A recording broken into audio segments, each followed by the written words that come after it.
වලකට වැටෙන එක හම්බයක් වෙන්න පුළුවන්. හැබැයි වල ඇතුලේ තවදුරටත් රැඳිලා ඉන්නවද නැද්ද කියන එක ඔයාගේ තීරණය. තීරණය කරන්න. වලේ ඉන්නවද?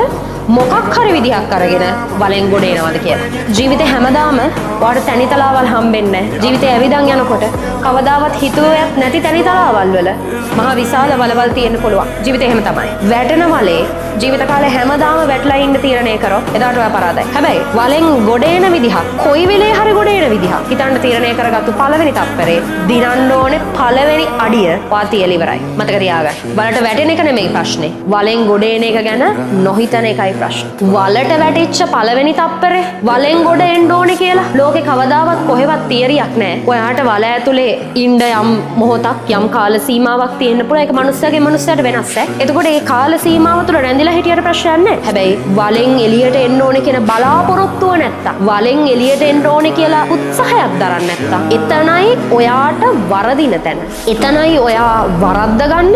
එතනයි ඔයා පරදින තැන. එතකන් ඔයා පෙරදිලා නැහැ.